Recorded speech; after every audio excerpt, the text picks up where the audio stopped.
예, 다시 자라기 시작하니라. 아멘.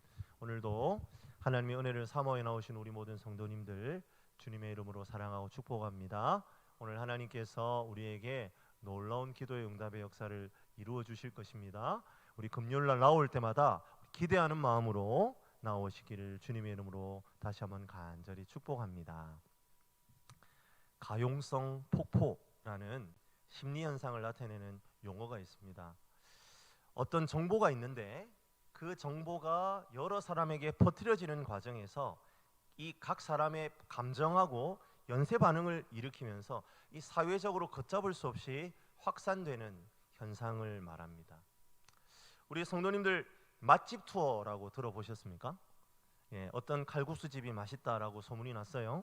그런데 그 집이 소문이 난 이유가 맛집을 소개하는 어떤 유튜버가 그 칼국수 식당을 소개를 멋지게 한 겁니다. 그래서 그 정보가 막 공유가 되는 겁니다. 그러면서 막 이른바 댓글이 막 달리는 거예요. 아, 그 집 맛있어요. 제 인생 칼국수입니다. 막 이런 댓글들이 막 달려요. 여러 사람들이 그런 좋은 감정을 실어서 댓글이 달립니다. 어떤 정보가 있습니다. 그런데 그 정보에 사람들의 감정이 막 실려서 SNS에 막 공유가 되니까 어떻게 됩니까? 사람들이 걷잡을 수 없이 몰려들어요. 이런 것이 가용성 폭포라는 현상입니다. 그런데 이 가용성 폭포라는 현상은 부작용이 생길 수가 있습니다. 다른 모르는 사람들이 그렇다라고 믿기 때문에 그 사실을 나도 덮어놓고 믿는 경우가 생길 수 있다는 거예요. 무슨 말이냐면 그 칼국수 맛집 나는 못 가봤어요. 그런데 누군가가 그 칼국수집 맛집 맞아 하고 질문을 한다고 칩시다. 그 집 진짜 칼국수 맛집 맞아요? 라고 물어봐요. 나는 가보지도 않았어요. 그런데 유튜브에서도 SNS에서도 우리 옆집 또리 엄마도 만나는 사람마다 그 칼국수집 맛집이야, 인생 칼국수를 먹었어, 이렇게 얘기하는 것만 들었어요. 그러니까 나도 얼떨결에 맞아요, 그 집 정말 맛집이에요 라고 대답을 한다는 겁니다.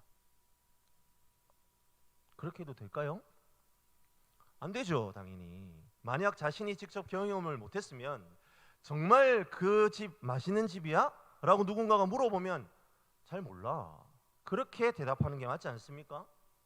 그런데 나도 모르게 마치 먹어본 것처럼 그럼 그 집 유명하잖아, 맛있지 라고 우리가 반응을 한다는 겁니다. 분명 다른 사람들의 경험의 결과이고 생각인데 내 생각, 내 경험이 되어버린다라는 겁니다. 그것이 바로 이 가용성 폭포라는 심리현상의 부작용입니다. 이 가용성 폭포 때문에 우리들이 다른 사람들에게 어떻게 비춰지는가가 결정되기도 해요. 성도님들, 이런 격언 들어보셨나요? 당신의 가까이에 있는 10명의 사람을 보면 당신이 누군지 알 수 있다.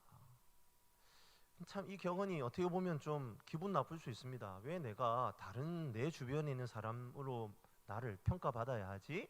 그런 생각이 들 수 있지 않습니까?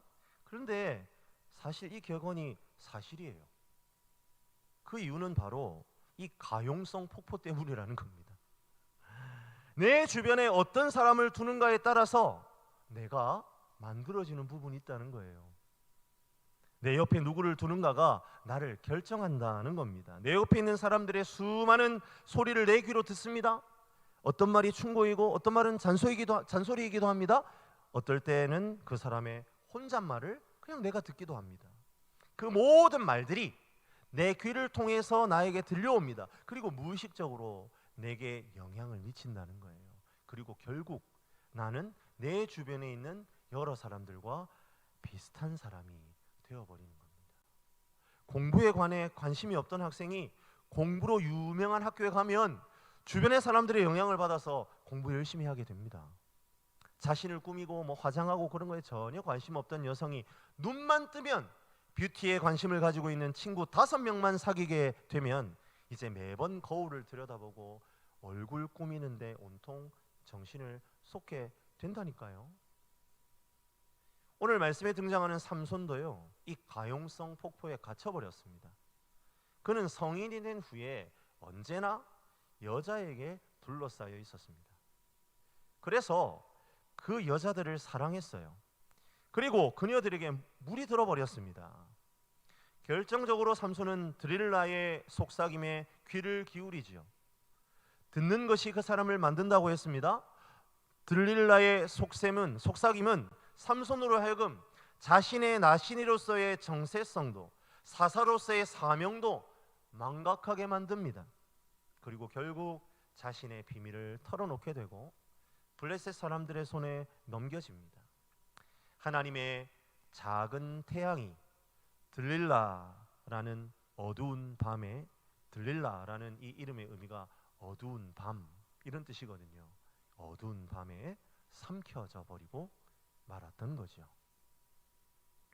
우리가 지난주에 살펴본 사사기 15장 어떻게 마무리되고 있습니까? 우리 다 함께 15장 21절 말씀입니다. 우리 같이 한번 20절 말씀이네요. 같이 한번 읽어보겠습니다. 블레셋 사람의 때에 삼손이 이스라엘의 사사로 20년 동안 지냈더라. 이 말씀은 우리에게 두 가지 정보를 주고 있습니다. 한 가지는 드러나는 정보이고 다른 한 가지는 숨겨져 있는 정보입니다. 먼저 드러나 있는 정보는 무엇입니까?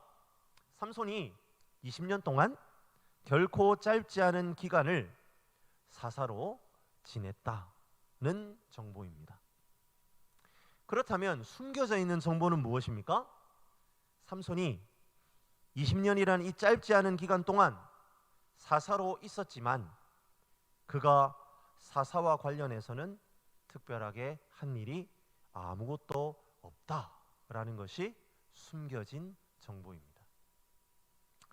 제가 이렇게 말씀드릴 수 있는 이유는 간단합니다. 앞선 사사들에 대해 내리는 평가 구절과 전혀 다른 모습이기 때문입니다. 예를 들어서 에훗 사사에 대한 마지막 평가를 한번 보겠습니다. 사사기 3장 30절에 이렇게 나와 있어요. 그날에 모압이 이스라엘 수하에 굴복하며 그 땅이 80년 동안 평온하였더라. 어떻습니까? 에훗 사사가 감당한 연수와 더불어서 평온하였다라는 평가가 언급됩니다. 그는 사사로서의 역할을 잘 감당했다 이 말이지요. 하지만 삼손은 가타부타 평가가 없습니다.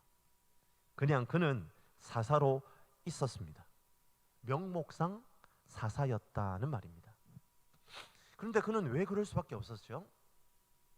그는 결코 사사로서 사람들을 모아서 블레셋에 대항하거나 무언가 움직임을 만들어내지 못했기 때문입니다. 도리어 사사인 삼손을 유다 사람들이 모여서 블레셋 사람들의 손에 넘기는 일이 있지 않았습니까? 그는 철저하게 혼자였고 그와 함께하는 사람이 없었습니다. 그러하기에 그는 사사로서 아무런 업적도 남길 수 없었습니다. 그리고 그는 철저하게 외롭고 고립된 삶을 물론 스스로 만들어낸 것이긴 하지만 매우 외롭고 고립된 고독한 영웅으로서의 삶을 살 수밖에는 없었던 것이죠. 사랑하는 성도 여러분, 하나님의 나라는 결코 한 사람의 영웅에 의해 세워지지 않습니다. 제가 지금까지 여러 번 이 말씀을 드렸던 것으로 기억합니다. 그리고 제가 앞으로도 여러 번 이 말씀을 드릴 것입니다. 그만큼 교회라는 관점, 이 교회라는 안경을 끼고 성경을 보면 그것이 명확하게 보이기 때문이죠. 하나님 나라의 모델 하우스가 바로 우리가 섬기고 함께 예배하며 웃고 울고 먹고 교제하는 교회이지 않습니까? 교회가요, 카리스마가 있고 은사가 있으며 탁월한 능력이 있는 한 사람으로 되어지는 공동체입니까? 결코 아닙니다. 교회는 함께 지어져가는 하나님의 집이기 때문에 어느 누구도 혼자서는 아무것도 할 수 없습니다. 그것이 바로 교회의 본질이고 하나님 나라의 본질적 모습이죠. 삼손은 사사로서 자신이 가장 먼저 해야 할 것을 자꾸만 잊어버리고 있습니다. 그것은 무엇입니까? 바로 함께 하는 것입니다. 하나님께서 자신을 구원자로 세우셨음을 여러 사람들에게 나누고 설명하고 함께 행동하는 것 중요합니다. 그런데 삼손은 그렇게 하지 않습니다. 왜 그렇습니까? 그는 자기 혼자 모든 것을 할 수 있다고 믿었기 때문입니다. 사랑하는 성도 여러분, 우리 믿는 자들은 언제나 하나님의 나라를 이루어감에 있어 연합과 함께함을 중요하게 여겨야 할 줄로 믿으시길 바랍니다. 주님의 교회는 언제나 함께 지어져가는 하나님의 집입니다. 물론 하나님은 질서의 하나님이시기 때문에 정해진 질서가 있습니다. 그래서 리더가 있고요. 우리 이 교단, 이 장로 교단에는 당회도 있고 노예도 있습니다. 그런 리더들의 의결 기구가 있는 것입니다. 그러나 결코 리더들의 독단으로 교회가 앞으로 나아갈 수 없습니다. 언제나 리더들이 바른 결정을 내리도록 모든 교회 구성원들이 기도와 봉사로 함께 나아가는 것이지요. 그때에 하나님께서 그 공동체를 통해 하나님의 놀라운 일들을 이루실 줄로 믿고 나아가는 우리 모든 전대중앙교회 성도님들 되시길 주님의 이름으로 간절히 축복합니다. 아멘. 이럴 땐 아멘 크게 하셔도 됩니다.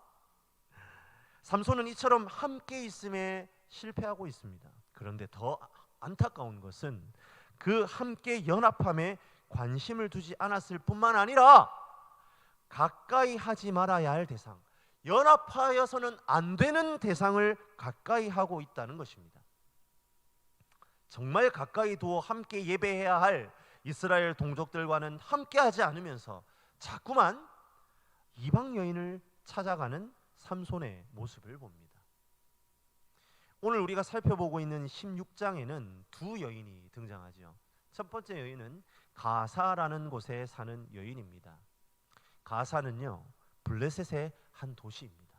그러니 가사의 이 여자는 이방 여인임이 틀림없죠. 게다가 그 여인은 기생입니다. 몸을 파는 창녀라는 말이죠. 이는 삼손이 자신의 육체적 욕망을 채우는 대상으로 만났다 이 말입니다. 그런데 정말 이해가 가지 않는 것은 가사라는 곳으로 갔다는 겁니다. 이곳은 삼손이 사는 곳과 매우 멀리 떨어져 있는 곳이기 때문입니다. 그래서 어떤 학자들은 그가 사사로서 블레셋의 압제로부터 이스라엘을 구원해내기 위해 위장해서 가사의 창녀에게 들어갔다 보는 견해가 있습니다.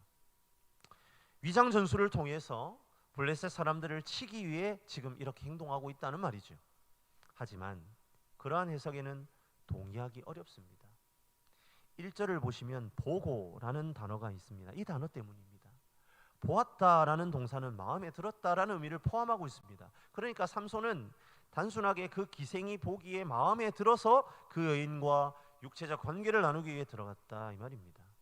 성경은 그 어디에도 그러한 사실을 포장해 주지 않습니다. 삼손은 여전히 자신의 힘을 믿고 있는 겁니다. 그래서 그는 방종합니다. 자신이 아무리 적진 한가운데 들어가 있다 할지라도 블레셋 사람들이 자신을 어떻게 할 수 없다는 사실에 자신감을 가지고 있는 겁니다.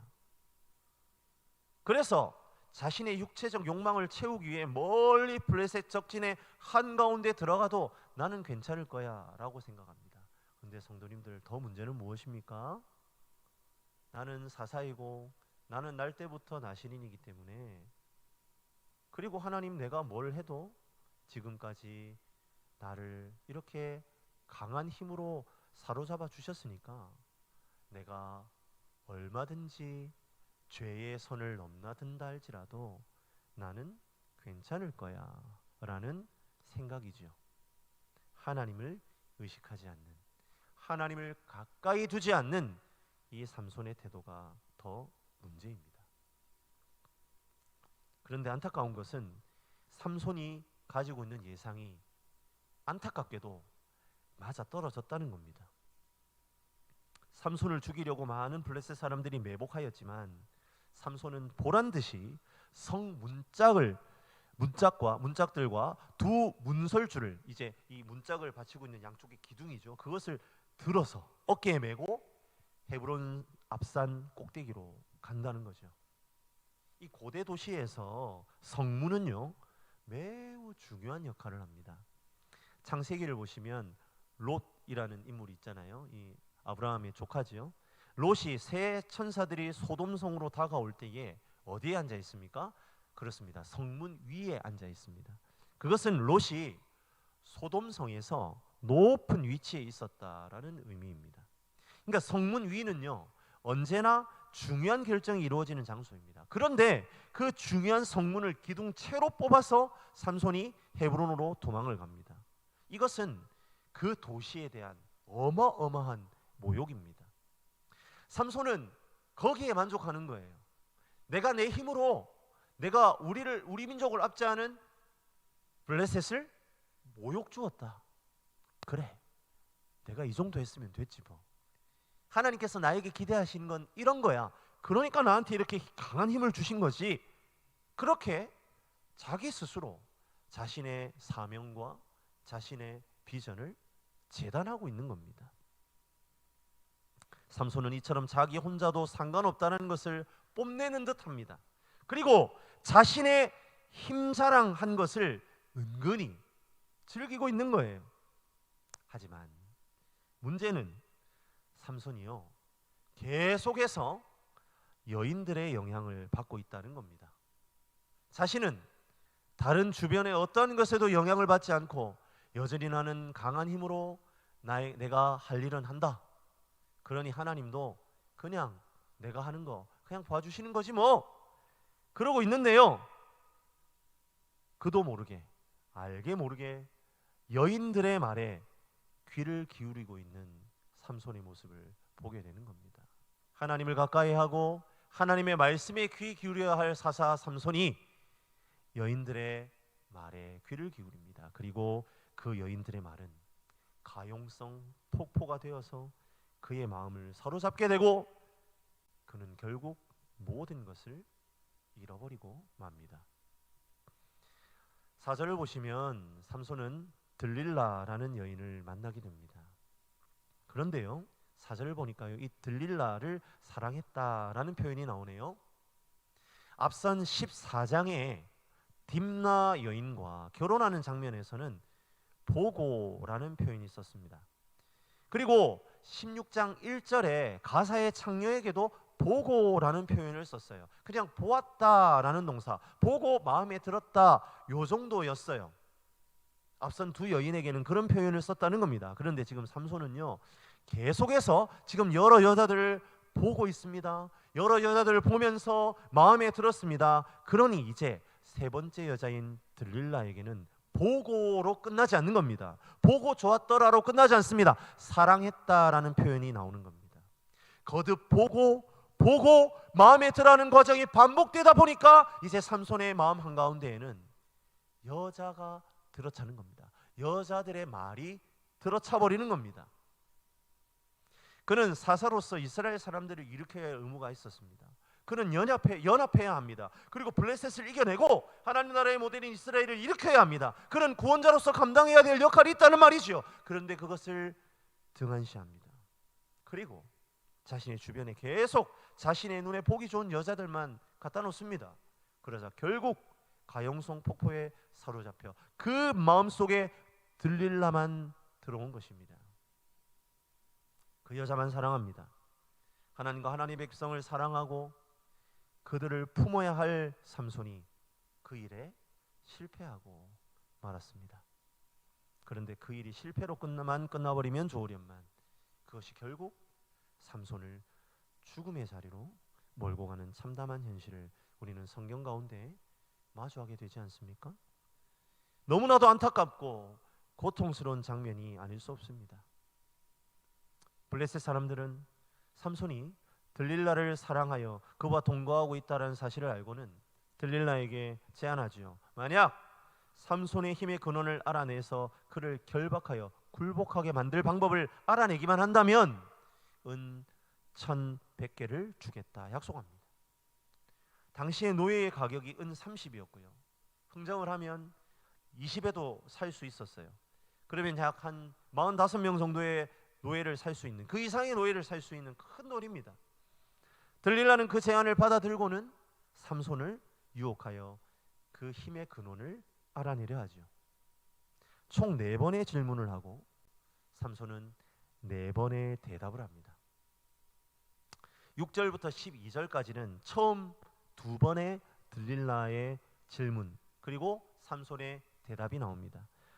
들릴라가 삼손에게 힘의 근원이 어디 있느냐라고 묻지요. 그에 대해 삼손은 2번 거짓으로 답을 합니다. 그런데 8절과 12절에 묶여 있다가 줄을 끊는 장면에서 삼손이 잠을 깨어라는 표현이 나오지 않는 것을 보니까요, 아마도 이 모든 것이 삼손이 깨어 있을 때 일어났던 일인 것 같아요. 무슨 얘기입니까? 들릴라가 질문합니다. 이렇게 하면 내가 힘이 빠져. 깨어 있을 때에 장난처럼 들릴라가 그걸 행합니다. 맨 처음에는 우리 한글 개역 성경에는 칙으로 되어 있는데요, 여기에는 활줄, 휠줄이라고 되어 있죠. 아마도 뭐 비슷한 것인 것 같습니다. 맨 처음엔 그런 식물의 그 넝쿨 같은 것으로 묶으면 된다. 어떻습니까? 끊어버리죠. 그 다음엔 세 줄로 묶으면 된다. 끊어버립니다. 삼손은 지금 들릴라의 이 유혹을 장난처럼 받아들이고 있는 거예요. 그런데 세 번째 대답부터는 이제 분위기가 이른바 요상하게 돌아가기 시작합니다. 우리 13절 말씀입니다. 우리 같이 한번 읽어볼까요? 같이 읽습니다. 들릴라가 삼손에게 이르되 당신이 이때까지 나를 희롱하여 내게 거짓말을 하였도다. 내가 무엇으로 당신을 결박할 수 있는지 내게 말하라. 삼손이 그에게 이르되 그대가 만일 내 머리털 7가닥을 배틀의 날실에 섞었자면 되리라 하는지라. 어떻습니까? 세 번째 대답부터 처음 머리털을 언급하기 시작합니다. 그리고 사실에 거의 가까운 대답을 한 거죠. 그리고 삼손은 들릴라가 자신의 머리털을 배틀에 짜는 동안 잠에 듭니다. 삼손은 지금 자신의 힘을 은근히 자랑하는 것이지요. 그리고 그 과정에서 자신에게 더 강한 자극과 전율을 찾으면서 자신의 힘을 무력하게 하는 방법에 대해 아슬아슬한 순간까지 지금 나아가고 있는 것입니다. 사랑하는 성도 여러분, 우리 믿는 사람들이 가장 조심해야 되는 것이 무엇일까요? 저는 요즘 사람들의 표현을 빌리자면 죄와 밀당하는 것입니다. 자신의 신앙을 과신하시면 안 돼요. 우리가 믿을 것은 하나님이지 나 자신이 아닙니다. 우리가 우리 스스로 구원을 받았습니까? 우리가 우리 스스로 죄를 이겨낼 힘이 있어서 죄에서 자유케 되었습니까? 천만의 말씀이죠. 우리는 여전히 우리 힘으로 죄를 이길 수 없는 연약한 존재일 뿐입니다. 우리 안에는 어떠한 선한 것도 만들어낼 만한 가능성이 없습니다. 그런데 우리는 때때로 죄를 이길 힘이 내 안에서 흘러나온다라고 봅니다. 그리고 자신을 자꾸만 믿어요. 삼손이 진정 그 경이로운 힘을 가질 수 있었던 이유가 성도님들 머리카락이 길었기 때문이었습니까? 아닙니다. 삼손의 힘의 근원은요, 성령의 충만함이죠. 그런데 삼손은요, 머리카락을 자르지 않아서 자신의 힘이 세다 생각했습니다. 긴 머리카락, 나시린 서원의 표일 뿐입니다. 그 머리를 자르지 않은 나시린으로서의 삶을 삼손이 살아갈 때에 하나님께서 함께 하신다는 약속이 주어진 것이고, 그 약속을 따라 그에게 힘이 주어진 것이지 결코 그 머리를 기른 것 자체가 삼손의 힘의 근원은 아니었습니다. 우리도 마찬가지입니다. 우리가 세례받은 것이 죄를 이길 힘이 아닙니다. 내가 예배를 열심히 드리는 것이 죄와 마주할 능력이 아닙니다. 우리는 오직 성령의 힘과 능력으로 죄를 이기고 승리의 삶을 사는 것이지요. 그런데 자꾸만 나 자신을 죄의 선을 넘나드는 자리에 둡니다. 교만이지요. 내가 내 힘으로 이길 수 있다라고 생각합니다. 교만입니다. 내가 내 스스로의 힘으로 이길 수 있다라 여깁니다. 교만입니다. 그래서 자꾸만 내 옆에 두면 안 될 사람을, 내 옆에 두면 안 될 도구를 가까이 합니다. 그러면 나는 계속 헛된 것에 귀 기울일 수밖에 없습니다. 자꾸 죄에 속한 것에 나의 눈이 갑니다. 그것이 더 좋아 보이고 그것에 손을 뻗고 싶어집니다. 그리고 그것에 사로잡혀 버립니다. 그 죄에 먹혀버리는 것이죠. 우리 함께 16절도 한 목소리로 같이 한번 읽어보겠습니다. 날마다 그 말로 그를 재촉하여 조름에 삼손의 마음이 번뇌하여 죽을 지경이라. 세 번째 답변 이후에 아마 꽤 오랜 시간 동안 들릴라가 삼손을 계속 재촉했답니다. 제가 자꾸 삼촌이라고 하죠. 삼손을 계속 재촉한 거예요. 계속 조르는 거예요. 그의 마음은 범내하여 죽을 지경이 됩니다. 결국 삼손 어떻게 됩니까? 네 번째에 결국 자신의 비밀을 말하잖아요. 힘의 비밀을 알려달라는 끈질긴 들릴라의 요구에 삼손은 결국 자신이 모태에서부터 머리를 깎은 적이 없으며 머리가 밀리면 힘을 잃어버린다 말해버립니다. 하지만 사랑하는 성도 여러분, 삼손은 머리칼 때문에 힘이 있었던 것 아니지요. 그의 힘의 근원은 성령께서 함께 하시기 때문이었습니다. 오늘 본문 20절을 보세요. 하나님께서 떠나셔서 그는 힘을 쓰지 못했다, 그렇게 기록하고 있습니다. 머리를 밀려서 힘이 빠진 것 아닙니다. 나신으로서의 마지막까지 지켜왔던 규례를 어기게 되니 이제 하나 남았던 그 규례마저 어겨버리니 하나님과의 관계에 치명적인 문제가 생기고 주님은 떠나고 그는 힘의 근원을 잃어버린 것입니다. 삼손의 삶을 요약하면 이렇죠. 그는 분명 자신이 나시린이라는 사실을 인식하며 살았습니다. 하지만 나시린이로서의 부적절한 행동을 했습니다. 그렇다고 해서 그것이 나시린임을 잊거나 몰랐던 것도 아닙니다. 그저 그와 관련된 규례들을 무시했습니다. 그는 머리를 깎지 않는 것이 나시린으로서의 자신의 정체성을 지켜주는 표지다라고만 생각했습니다. 자신의 정체는 알고 있긴 했으면서도 그와 관련된 규례는 거추장하다고 여겼습니다. 하지만 그래도 자신의 머리카락은 지켜야 한다고 또 생각하기도 했습니다. 그런데 그가 여자들을 가까이 했습니다.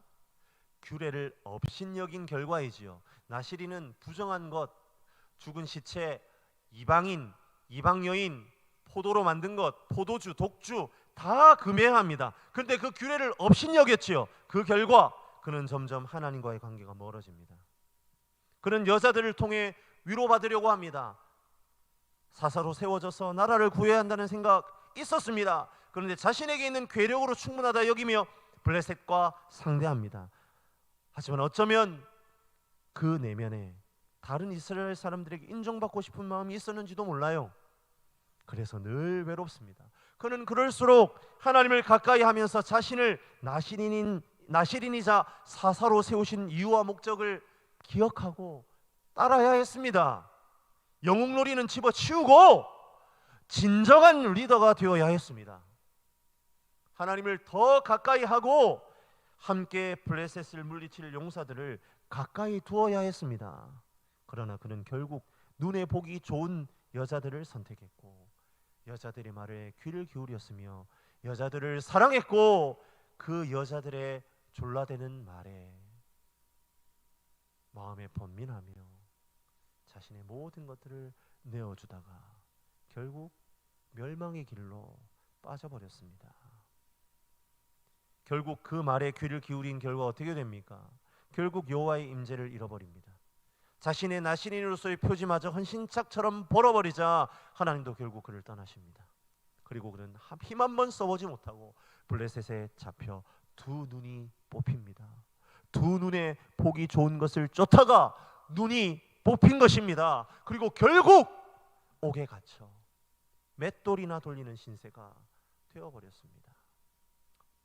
사랑하는 성도 여러분, 말씀을 마무리하겠습니다.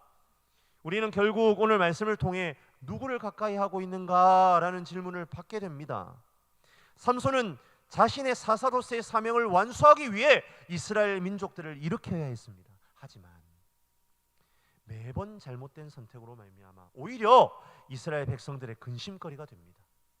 유다 지파가 그를 결박하여 블레셋에게 내어줄 정도이니 분명 그는 사사로서 첫 단추가 잘못 끼워져도 단단히 잘못 끼워진 겁니다. 하지만 거기에서 멈추고 돌이키면 되었습니다. 그럼에도 삼손의 거듭된 선택은 여전히 여자였습니다.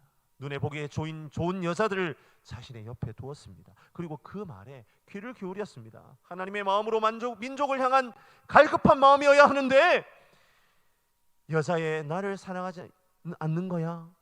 라는 그런 농간에 마음이 번뇌하는 어리석은 상태로 살아갈 수밖에 없었습니다. 결국 어둠의 가용성 폭포에 갇혀 블레셋 사람에게 잡히고 눈이 뽑혀 작은 태양으로 빛나야 할 그가 어둠의 노예가 되어버렸습니다.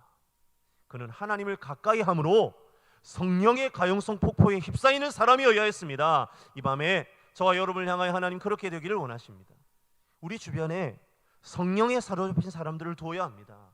그들과 가까이 해야 합니다. 교회 공동체 안에서 내가 신실한 사람이 될 뿐만 아니라 내 주변에 내 구역 식구들이 성령 충만한 사람이 되게 해달라고 기도해야 합니다. 그것이 우리가 진정으로 사는 길입니다.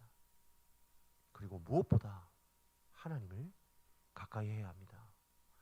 믿음의 길은 언제나 외로운 길입니다. 어떨 때는 내가 주장하는 것이 당연한 것도, 내가 주장하는 것이 당연한 것도 포기하고 내려놓아야만 하는 것이 바로 믿음의 길입니다. 그 외로움 무엇으로 채우시겠습니까? 하나님입니다. 성령으로 채워야 합니다. 그분이 나와 함께 하시도록 나는 끊임없이 그분께 내 곁을 내어드려야 합니다. 그렇게 하지 않으면 결국 헛된 것이 내 곁을 차지하고 나는 점점 그 헛된 것에 귀 기울여 사탄이 원하고 기대하는 사람이 되어 있을 뿐이죠. 이 시간 성령의 가용성 폭포에 갇히는 저와 여러분들이 되시길 주님의 이름으로 간절히 축복합니다. 복음송 가사에 있는 것처럼 오직 주의 임재에 갇혀 폭포수와 같은 성령의 은혜에 매 순간 사로잡혀야 합니다. 그것만이 우리를 바르게 합니다. 그것만이 이 험한 세상 가운데에 하나님의 사람으로 오직 서게 합니다. 이 밤에 그것을 위해 간절히 기도하기를 원합니다. 매 순간 죄와 줄타기 하는 어리석음이 아니라 오직 하나님과 깊은 교제에 사로잡혀 폭포수와 같은 은혜로 승리의 삶을 살아가게 하옵소서. 진리의 말씀 위에 주님을 만나는 나의 삶이 되게 하옵소서. 기도하며 나아가는 저와 여러분들이 되시기를 주님의 이름으로 간절히 축원합니다. 우리 시간에 주님 앞에 간절한 마음으로 한번 기도하기를 원합니다. 우리 시간 우리의 마음을 모아서 우리 그렇게 한번 기도하기를 원해요. 하나님,